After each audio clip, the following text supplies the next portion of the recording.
Hi guys, welcome to ಜಾಲಿ ನೀತಿ vlogs. ತುಂಬಾ ಜನ ಕೇಳಿದಾಗ ಇನ್ಸ್ಟಾಗ್ರಾಮಲ್ಲಿ ಎಲ್ಲಿ ಹೋಗಬೇಕು ಊಟ ಮಾಡೋದಕ್ಕೆ ಲಿಸ್ಟ್ ಕೊಡಿ ಮೈಸೂರಲ್ಲಿ ಅಂತ ಹೇಳಿದಾಗ ಗೌಡ್ರ ಮೆಸ್ 1-2 ಜನ ಮೆನ್ಷನ್ ಮಾಡಿದ್ರು. ಅದಕ್ಕೋಸ್ಕರ ರೇಟಿಂಗ್ ನೋಡ್ಬಿಟ್ಟು ಇಲ್ಲಿ ಬಂದ್ವಿ. ಚೆನ್ನಾಗಿತ್ತು, ವೇಟಿಂಗ್ ಅಲ್ಲಿ ಇತ್ತು, ವೇಟ್ ಮಾಡ್ತಾ ಇದ್ವಿ, ಫುಲ್ ಆಗಿಬಿಟ್ಟಿತ್ತು. ಆಮೇಲೆ ಅವ್ರ ಲಿಸ್ಟ್ ನೋಡಿದ್ವಿ. ಅಥೆಂಟಿಕ್ ಅಂದ್ರೆ ಅವ್ರ ಏನ್ ಸ್ಪೆಷಾಲಿಟಿ ಅದನ್ನೇ ಚೂಸ್ ಮಾಡಿ ತಿನ್ನೋಣ ಅಂತ ಅನ್ಕೊಂಡು ನಾವು ಅವ್ರ ಲಿಸ್ಟ್ ಅನ್ನೆಲ್ಲ ನೋಡಿದ್ವಿ. ಪರವಾಗಿಲ್ಲ, ರೀಸನೇಬಲ್ ಆಗಿತ್ತು. ಹೇಳಿದ ತಕ್ಷಣನೇ ಬಿಸಿ ಬಿಸಿಯಾಗಿ ತಗೊಂಡ್ ಬಂದ್ರು. ರಾಗಿ ಮುದ್ದೆ ರೀಸೆಂಟ್ ಆಗಿ ತಿನ್ನೋದಕ್ಕೆ ಅಭ್ಯಾಸ ಮಾಡ್ಕೊಂಡಿರುವಂತದ್ದು. ನಾವು 2 ವರ್ಷ ಆಯ್ತು ಅಷ್ಟೇ. ನಾನು ಮಾಡೋಕ್ಕೂ ಕಲ್ತ್ಕೊಂಡಿದೀನಿ. ಅಲ್ಲಿ ತನಕ ಸೂರಜ್ ತಿಂತಾ ಇರ್ಲಿಲ್ಲ, ನಾನ್ ತಿಂತಾ ಇದ್ದೆ ಹೆಲ್ದಿ ಅಂತ ಹೇಳ್ಬಿಟ್ಟು. ಬಟ್ ಸೂರಜ್ಗೆ ಅಭ್ಯಾಸ ಇರ್ಲಿಲ್ಲ. ಇವಾಗ ಅವ್ರಿಗೆ ನಾಟಿ ಮನೆ ಹೋಗ್ಬಿಟ್ಟು ಅವ್ರಿಗೆ ಅಭ್ಯಾಸ ಆಗಿದ ತಕ್ಷಣದಿಂದ ಇವಾಗ ಅದೊಂದು ಫೇವ್ರೇಟ್ ಆಗಿದೆ. ಅಲ್ಲಿ ಏನೇನು ಅವರಿಗೆ ಬೆಸ್ಟ್ ಸೆಲ್ಲಿಂಗ್ ಇದೆ ಅದನ್ನೆಲ್ಲ ತಗೊಂಡ್ ಬನ್ನಿ ಅಂತ ಹೇಳಿದ್ವಿ. ಬೋಟಿ ಕರಿ ಮತ್ತೆ ಅದು ಕೆಲವೊಂದ್ ಕಡೆಯಲ್ಲೆಲ್ಲ ಸ್ಮೆಲ್ ಬರುತ್ತೆ, ಬಟ್ ಇಲ್ಲಿ ತುಂಬಾನೇ ಚೆನ್ನಾಗಿತ್ತು, ನಮ್ಗೆ ಇಷ್ಟ ಆಯ್ತು. Thank you for your recommendations. ಇಲ್ಲ ಅಂತ ಹೇಳಿದ್ರು ನಾವು ಗೂಗಲ್ ಅಲ್ಲಿ ಮತ್ತೆ ನೋಡ್ಬಿಟ್ಟು ಆಮೇಲೆ ಬರ್ತೀವಿ. ಅದಾದ್ಮೇಲೆ ಆಬ್ವಿಯಸ್ಲಿ ಮುನ್ನಿದು ಡೆಂಟಲ್ಗೆ ಹೋಗ್ಬೇಕಾಗಿತ್ತು. ಅಲ್ಲಿ ಡಾಕ್ಟರ್ ಹತ್ರ ಬಂದ್ವಿ. ಅಪ್ಪನು ಬ್ಯಾಕ್ ಟು ಬ್ಯಾಕ್ ಕಾಲ್ ಮಾಡ್ತಾ ಇದ್ರು, ಒಂದ್ಸಲ ತೋರಿಸ್ಬಿಡಿ ಅಂತ ಹೇಳ್ಬಿಟ್ಟು. ಇಲ್ಲಿ ಬಂದಾದ್ಮೇಲೆ ಡಾಕ್ಟ್ರು ವೈಟ್ ಲೈಟ್ ಹಾಕಿದ್ರು ಫಸ್ಟು, ಆಮೇಲೆ ಯೆಲ್ಲೋ ಲೈಟ್ ಹಾಕಿದ್ರು, ಅದಾದ್ಮೇಲೆ ಬ್ಲೂ ಲೈಟ್ ಹಾಕಿದ್ರು. ಬ್ಲೂ ಲೈಟ್ ಆದ್ಮೇಲೆ ಡಾಕ್ಟರ್ ಬೇಡ ಬೇಡ ಅಂತ ಹೇಳಿದ್ರು. ಬಿಲ್ ಕೊಟ್ರು. ಬಿಲ್ ಎಷ್ಟಾಯ್ತು ಅಂತ ನೋಡಿದ್ರೆ 3,000 ರೂಪಾಯಿ ರೀ. ಹಿಂಗಾದ್ರೆ ಹೇಗೆ ಬದುಕೋದು? ಸಂಜೆ ಹಲಸಿನ ಹಣ್ಣು ತಿನ್ಬಿಟ್ಟು ಮನೆಯಿಂದ ಕಳ್ಸಿರುವಂತದ್ದು. ಕಾರ್ನರ್ ಹೌಸ್ ಬಂದಿದೀವಿ. ಕಾರ್ನರ್ ಹೌಸ್ ಯಾವ್ದು ಅಂತ ಗೊತ್ತಾಯ್ತಲ್ಲ, ದೀಪಿಕಾ ಪಡ್ಕೋನ್ ಮತ್ತೆ ಅನುಷ್ಕಾ ಶರ್ಮಾದು ಫೇವ್ರೆಟ್ ಸ್ಪಾಟ್. ನಮಗೂ ತುಂಬಾನೇ ಇಷ್ಟ. ಅಲ್ಲಿ ಐಸ್ ಕ್ರೀಮ್ ತಿನ್ಸೋಣ ಮಕ್ಕಳಿಗೆ ಅಂತ ಹೇಳ್ಬಿಟ್ಟು ಸಂಜೆ ಸೂರಜ್ದು ಅಕ್ಕನ್ ಫ್ಯಾಮಿಲಿ ಅವ್ರು ಬರ್ತಾ ಇದ್ರು. ಹೊರಗಡೆ ಹೋಗಿ ಊಟ ಮಾಡೋಣ, ಮನೇಲಿ ಅಡಿಗೆ ಮಾಡೋದು ಬೇಡ ಅಂತ ಹೇಳ್ಬಿಟ್ಟು ಸೂರಜ್ ಇಲ್ಲಿ ಕರ್ಕೊಂಡು ಬಂದಿದ್ದಾರೆ. ನಾವು ಬೋಪೀಸಿಗೆ ಬಂದಿದೀವಿ. ಇದು ಮೋಸ್ಟ್ಲಿ ಕೂರ್ಗಿ ಐಟಮ್ಸ್ ಇರುತ್ತೆ ಇಲ್ಲಿ ಅಂತ ಹೇಳಿದ್ರು. ಫಸ್ಟ್ ಟೈಮ್ ಟ್ರೈ ಮಾಡಿರುವಂತದ್ದು. ತುಂಬಾ ವರ್ಷದಿಂದ ಜನರು ಹೇಳ್ತಾ ಇದ್ರು, ನಮಗೆ ರೆಕಮೆಂಡ್ ಮಾಡ್ತಾ ಇದ್ರು. ಇಲ್ಲಿಗೆ ಬಂದಿರ್ಲಿಲ್ಲ, ಆದ್ರೆ ಇದು ಸ್ಪಾನ್ಸರ್ಡ್ ವಿಡಿಯೋ ಅಲ್ಲ. ಬಟ್ ನಮ್ಗೆ ನಿಜವಾಗ್ಲೂ ಎಲ್ಲ ಐಟಮ್ಸ್ ಇಲ್ಲಿದು ಇಷ್ಟ ಆಯ್ತು. ನೀವು ಮೈಸೂರಲ್ಲಿ ಇದ್ದೀರಾ ಅಂತ ಹೇಳಿದ್ರೆ please go and try Bopy's restaurant. ತುಂಬಾ ಚೆನ್ನಾಗಿರುತ್ತೆ. ಕೂರ್ಗಿ ಕ್ವಿಸಿನ್ಸ್ ಏನಾದ್ರು ಟ್ರೈ ಮಾಡ್ಬೇಕು ಅಂತ ಹೇಳಿದ್ರೆ ತುಂಬಾ ತುಂಬಾ ಯಮ್ಮಿ ಆಗಿದೆ. ಸೊ ಇದಾದ್ಮೇಲೆ ಮಕ್ಕಳು ಸ್ವಲ್ಪ ಹೊತ್ತು ಆಟ ಆಡ್ತೀವಿ ಅಂತ ಹೇಳ್ಬಿಟ್ಟು ಹೊರಗಡೆ ಬಂದ್ರು. ಅವ್ರು ಆಟ ಆಡ್ತಾ ಇದ್ರು ಅಲ್ಲಿ. ಅಂಡ್ ಮಕ್ಕಳಿಗೆ ಕಸಿನ್ಸ್ ಎಲ್ಲ ಮೀಟ್ ಮಾಡೋದು ತುಂಬಾನೇ ರೇರ್ ಆಗಿರುತ್ತೆ. ಯಾಕೆಂತ ಹೇಳಿದ್ರೆ ವರ್ಷಕ್ಕೊಂದ್ಸಲ ಮಾತ್ರ ಏಕಾಗ್ರ ಮತ್ತೆ ಮುನ್ನಿ ಬರೋದು. ಅದಾದ್ಮೇಲೆ ರಾತ್ರಿ ಎಲ್ಲರೂ ಅಡ್ಜಸ್ಟ್ ಮಾಡ್ಕೊಂಡು ಮಲ್ಕೊಂಡಿದ್ದಾರೆ. ಯಾಕೆಂದ್ರೆ ಹೇಳಿದ್ರೆ ಮನೆ ಚಿಕ್ಕದು. ಸೊ ಇಟ್ಸ್ ಓಕೆ, ಯಾವಾಗಾದ್ರೂ ಬರೋದು ಗೆಸ್ಟ್. ಸೊ ಇವಾಗ ಅವ್ರು ಹೊರಟಿದ್ದಾರೆ, ಎಲ್ಲಾರ್ಗು ಬೇಜಾರು. ಬಟ್ ಏನ್ ಮಾಡಕ್ ಆಗಲ್ಲ. ಇದಾದ್ಮೇಲೆ ಶಾಪಿಂಗ್ ಹೋಗ್ಬೇಕು ಅಂತ ಹೇಳ್ಬಿಟ್ಟು ಅವ್ರನ್ನ ಅಲ್ಲಿ ಕಳ್ಸ್ಬಿಟ್ಟು ಇವಾಗ ನಾವು ಶಾಪಿಂಗ್ ಬಂದಿದೀವಿ. ನಮಗೆ ಸ್ವಲ್ಪ ಐಟಮ್ಸ್ ಬೇಕಾಗಿತ್ತು. ಇಂಡಿಯಾದಲ್ಲಿ ಸಿಗುವಂತ ಕೆಲವೊಂದು ಆಕ್ಸೆಸರೀಸ್ ಆಗಿರ್ಬೋದು, ಅಥವಾ ಅಲ್ಲಿ ಫ್ಯಾಷನೇಬಲ್ ಆಗಿರುವಂತಹ ಕೆಲವೊಂದು ಏನ್ ಕ್ಲೋತಿಂಗ್ ಏನಿದೆ ಅದನ್ನೆಲ್ಲ ಚೆಕ್ ಮಾಡೋಣ ಅಂತ ಹೇಳ್ಬಿಟ್ಟು. ನೋಡಿ ಅಲ್ಲಿ ನಾನು ಸೂರಜ್ಗೆ ತೋರಿಸ್ತಾ ಇದ್ದೀನಿ. ಸೂರು ಎಸ್ಟೇಟ್ ಅಂತ ಇದೆ. ನಾವು ಯಾವಾಗ ಈ ರೀತಿಯಲ್ಲಿ ಏನಾದ್ರು ಬಿಸ್ನೆಸ್ ಮಾಡೋದು ಅಂತ ಕೇಳ್ಕೊಂಡು ಆಮೇಲೆ ಇವಾಗ ಮನೆಗೆ ಹೊರಟಿದೀವಿ. ಇಂಡಿಯಾಕ್ ಬಂದ್ರೆ ಚಾಟ್ಸ್ ಎಲ್ಲಿ ತಿನ್ನೋದು ಅಂತ ಹುಡುಕ್ತಾನೆ ಇರ್ತೀವಿ. ಯಾಕೆಂತ ಹೇಳಿದ್ರೆ ಇಲ್ಲಿ ದುಬೈಯಲ್ಲಿ ನಾರ್ತ್ ಇಂಡಿಯನ್ ಸ್ಟೈಲ್ ಅಲ್ಲಿ ಮಾಡ್ತಾರೆ. ನಮಗೆ ಸೌತ್ ಇಂಡಿಯನ್ ಫ್ಲೇವರ್ಸ್ ನಮಗೆ ಅದು ತುಂಬಾ ನಮ್ಮ ಹೃದಯಕ್ಕೆ ಹತ್ರವಾಗಿರುವಂತ.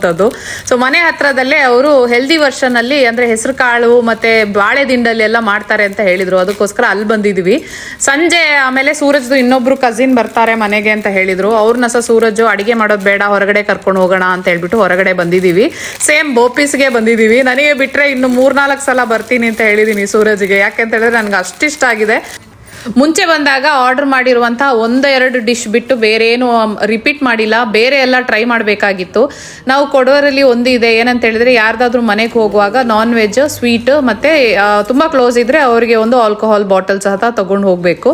ಇಲ್ಲ ಅಂತ ಹೇಳಿದ್ರೆ ಅವ್ರನ್ನ ಮನೆಗೆ ಊಟ ಕರೆದ್ಬಿಟ್ಟು ಊಟ ಮಾಡಿಸ್ಬೇಕು. ಇಲ್ಲ ಅಂತ ಹೇಳಿದ್ರೆ ಈ ರೀತಿಯಲ್ಲಿ ಹೋಟೆಲ್ಗೆ ಕರ್ಕೊಂಡು ಹೋಗಿ ಆರಾಮಾಗಿ ಊಟ ಮಾಡಿಸ್ಬಿಡಿ.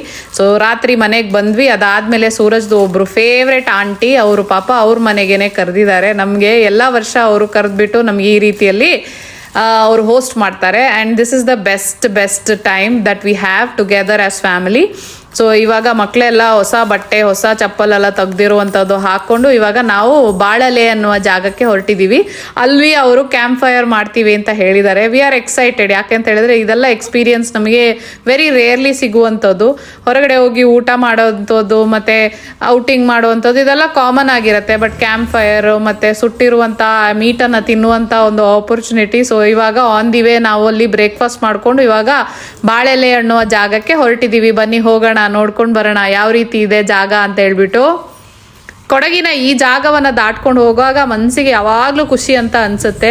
ರಿಪೀಟೆಡ್ ಆಗಿ ಬರ್ತಾ ಇರ್ತೀವಿ, ಒಂದು ವಾರದಲ್ಲೇ ಒಂದು 2-3 ಸಲ ಬರ್ತಾ ಇರ್ತೀವಿ. ನೋಡಿ ತಲುಪಿದೀವಿ, ಇವಾಗ ಆಲ್ರೆಡಿ ಸ್ಟಾರ್ಟ್ ಮಾಡಿದ್ದಾರೆ. ಪೋರ್ಕ್ ಮತ್ತೆ ಚಿಕನ್ ಅನ್ನ ಮ್ಯಾರಿನೇಟ್ ಮಾಡಿ ಇವಾಗ ಅಲ್ಲಿ ಸುಡಬೇಕು. So Suraj cousin, this is one family I gel a lot with. ಯಾಕೆ ಅಂತ ಹೇಳಿದ್ರೆ ಅವರು ತುಂಬಾ ನಗಾಡ್ತಾರೆ. ನನಗೆ ನಗಾಡೋರು ತುಂಬಾ ಇಷ್ಟ. ನನಗೆ ಯಾರಾದ್ರೂ ತುಂಬಾ ಸೀರಿಯಸ್ ಆಗಿದ್ರೆ ನಾನು ತುಂಬಾನೇ ಸೀರಿಯಸ್ ಆಗಿರ್ತೀನಿ. ಅವ್ರ ಜೊತೆ ನನಗೆ ನಗಾಡೋದು ತುಂಬಾನೇ ಕಷ್ಟ. ಕೊಡೋರು ಅಂದ್ರೆ ಗೌಜಿ ಅಂತ ಹೇಳಿದ್ರೆ ಆರಾಮಾಗಿ ನಾವು ಎಂಜಾಯ್ ಮಾಡ್ತೀವಿ ಲೈಫನ್ನ. So life is not about only earning money. ಲೈಫನ್ನು ಎಂಜಾಯ್ ಸತ ಮಾಡಬೇಕು ಅಂತ ನಾನು ಕಲ್ತಿರುವಂಥ ಪಾಠ. ಅದು ಸ್ವಲ್ಪ ಸೂರಜಿಂದ ಕಲ್ತಿರುವಂಥದ್ದು. ಮುಂಚೆ ಸ್ವಲ್ಪ ನಾವು ದುಡ್ಡು ಮಾಡಬೇಕು, ಸೇವ್ ಮಾಡಬೇಕು, ಈ ರೀತಿಯಲ್ಲಿ ಇದ್ದೆ.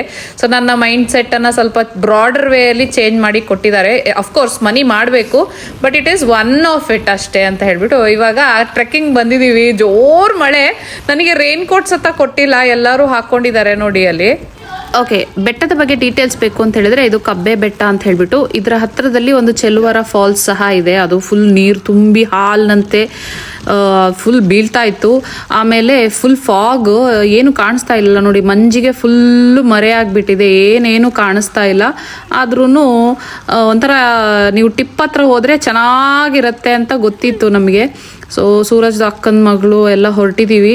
ತುಂಬ ಜಾರತ್ತೆ, ಆಮೇಲೆ ಜಿಗಣೆ ಇರುತ್ತೆ, ಲೀಚಸ್ ತುಂಬ ಇರುತ್ತೆ ಅಂತ ಗೊತ್ತಿತ್ತು. ಇದೆಲ್ಲ ನೋಡಿಬಿಟ್ಟು ನಾವು ಅಲ್ಲಿ ಒಂದು ಸೆಲ್ಫಿ ತಗೊಂಡು ನೋಡಿ ವಾಪಸ್ ಬರ್ತಾ ಇದೆ ಚೆಲುವರ ಫಾಲ್ಸ್. ಅಲ್ಲಿ ನೋಡಿಕೊಂಡು ನಾವು ಇಳ್ದಿಲ್ಲ, ಯಾಕೆಂತ ಹೇಳಿದ್ರೆ ಜೋರು ಮಳೆ, ಆಮೇಲೆ ಮಕ್ಕಳು ಎಲ್ಲಿಗೆ ಬರಲ್ಲ ಅಂತ ಹೇಳ್ಬಿಟ್ಟು ನೋಡಿ ಫಾಲ್ಸ್ ಅದೇ ರೀತಿಯಲ್ಲಿದೆ. ಆಮೇಲೆ ಇವಾಗ ವಾಪಸ್ ಮನೆಗೆ ಹೊರಟ್ವಿ ನಾವು. ಅಲ್ಲಿ ಬಂದು ಪಿಜ್ಜಾ ತಿನ್ನೋಣ ಅಂತ ಹೇಳಿದ್ರೆ ಅವ್ರು ಹೇಳಿದ್ರು ಅರ್ಧ ಗಂಟೆ ಮೇಲಾಗತ್ತೆ ಅಂತ ಹೇಳ್ಬಿಟ್ಟು. ನಾವು ಮನೆಗೆ ವಾಪಸ್ ಹೋಗ್ಬೇಕಾಗಿತ್ತು. ಆನ್ ದ ವೇ ಏನಾದರೂ ಊಟ ಮಾಡ್ಕೊಂಡು ಹೋಗೋಣ ಅಂತ ಹೇಳ್ಬಿಟ್ಟು ಪರೋಟ ಮತ್ತೆ ಅಲ್ಲಿದು ಕೋಳಿ ಮಾಂಸ ಸಾರು ಅದನ್ನ ನಾವು ಆರ್ಡರ್ ಮಾಡಿದ್ವಿ. ಶವರ್ಮ ಸಹ ಆರ್ಡರ್ ಮಾಡಿದ್ವಿ. ಅಷ್ಟೇನು ಚೆನ್ನಾಗಿರ್ಲಿಲ್ಲ. ಇಲ್ಲೇ ನಮ್ದು ಮನ್ವಿ ಮನೆ ಹತ್ರ ಇರುವಂತಹ ಒಂದು ಕ್ಲಾಸಿಕ್ ರೆಸ್ಟೋರೆಂಟ್ ಅಂತ ಹೇಳಿ ಕೊಡಗಿನಲ್ಲಿ ಇರೋರಿಗೆಲ್ಲ ಗೊತ್ತಿದೆ.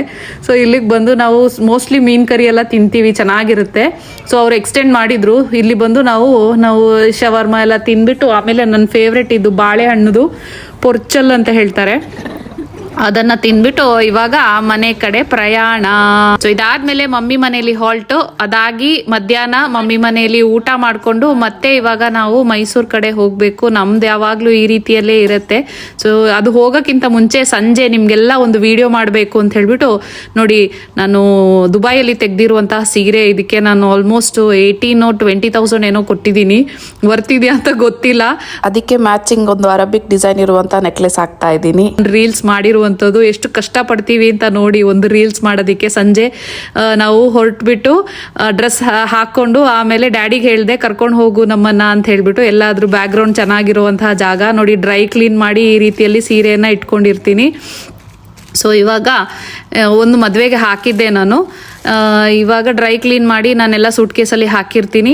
ಇವಾಗ ಈ ಬಟ್ಟೆ ಹಾಕೊಂಡು ಡ್ಯಾಡಿಗೆ ಹೇಳಿದ್ದೀನಿ ರೆಡಿಯಾಗಿರು, ನನ್ನ ಕರ್ಕೊಂಡು ಹೋಗು ಅಂತ ಹೇಳ್ಬಿಟ್ಟು. ಏಕಾಗ್ರನಿಗೂ ಸಹ ನಮ್ಮ ಕುಪ್ಪೆ ಚಾಲೆ ಅಂತಹ ಕೊಡಗಿನ ನಮ್ಮ ಎತ್ನಿಕ್ ವೇರು, ನಮ್ಮ ಸಾಂಪ್ರದಾಯಿಕ ಉಡುಗೆಯನ್ನು ಹಾಕ್ಸ್ಬಿಟ್ಟು ಇವಾಗ ನಾನು ಸೀರೆಯನ್ನು ಹಾಕ್ಕೊಂಡು ಏಕಾಗ್ರ ಸರಿ ಮಾಡಿ ಕೊಡ್ತಾ ಇದ್ದಾನೆ ನೋಡಿ. ಅದು ಡ್ರೈ ಕ್ಲೀನ್ ಕೊಟ್ಟಿರೋ ಬಿಲ್ ಇಲ್ಲಿದೆ ಅಂತ ಹೇಳ್ಬಿಟ್ಟು ಅವನು ಸರಿ ಮಾಡಿ ಕೊಡ್ತಾ ಇದ್ದಾನೆ. ಅದಾದಮೇಲೆ ಇವಾಗ ಹೋಗಿ ನಾವು ನಿಮಗೆ ಇಷ್ಟವಾಗುವಂಥ ಒಂದು ರೀಲ್ಸನ್ನು ಮಾಡಿದ್ದೀವಿ. ಎಲ್ಲ ಇನ್ಸ್ಟಾಗ್ರಾಮಲ್ಲಿ ಪೋಸ್ಟ್ ಮಾಡ್ತಾ ಇರುವಂಥ ರೀಲ್ಸನ್ನು ಇದೇ ರೀತಿಯಲ್ಲಿ ನಾವು ಆಲ್ಮೋಸ್ಟ್ ಒಂದು 2-3 ಗಂಟೆ ಒಂದು ರೀಲ್ಸ್ ಮಾಡೋದಕ್ಕೆ ತಗೊಳ್ತೀವಿ. ಎಲ್ಲರೂ ಹೇಳ್ತಾರೆ ಅಕ್ಕ ನೀವು ರೀಲ್ಸ್ ಚೆನ್ನಾಗಿರುತ್ತೆ ಅಂತ ಹೇಳಿ, ಕಷ್ಟಪಡ್ತೀವಿ. ಸೊ ನೀವು ಅದೇ ರೀತಿಯಲ್ಲಿ ಪ್ರೀತಿಯನ್ನು ಕೊಡ್ತೀರಾ, ಇದೇ ರೀತಿಯಲ್ಲಿ ಪ್ರೀತಿಯನ್ನು ಕೊಡಿ. ನೋಡಿ ಯಾವ ರೀತಿಯಲ್ಲಿ ನಾವು ಹೋಗಿ ಅಪ್ಪ ಕರ್ಕೊಂಡು ಹೋಗಿ ಆಮೇಲೆ ವಾಪಸ್ ಕರ್ಕೊಂಡು ಬರ್ತಾರೆ ನೋಡಿ. ಸೀರೆಯಲ್ಲಿ ನನ್ನ ರೋಚಿಗೆ ತಗಲಿ ಸ್ವಲ್ಪ ಹರಿದೋಯ್ತು.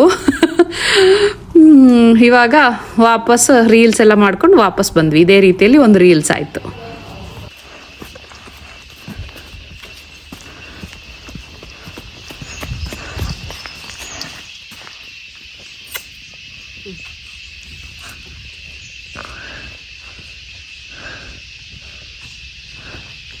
ಎಲ್ಲ ಸೌಖ್ಯ ಅಲ್ಲ ಎಲ್ಲರೂ?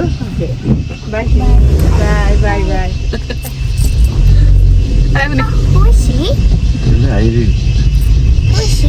ಊರಲ್ಲಿ ಇದೊಂದು ಚಂದ, ಎಲ್ಲರೂ ನಿಲ್ಸಿ ಮಾತಾಡ್ತಾರೆ ಮಕ್ಕಳ ಅಂತ ಹೇಳ್ಬಿಟ್ಟು ಹಾಯ್ ಹಲೋ ಅಂತೆಲ್ಲ ಹೇಳಿ. ಇಷ್ಟ ಆಯ್ತು ನೋಡಿ, ಇದೇ ರೀಲ್ಸ್ ನಾವು ಮಾಡಿರುವಂಥದ್ದು.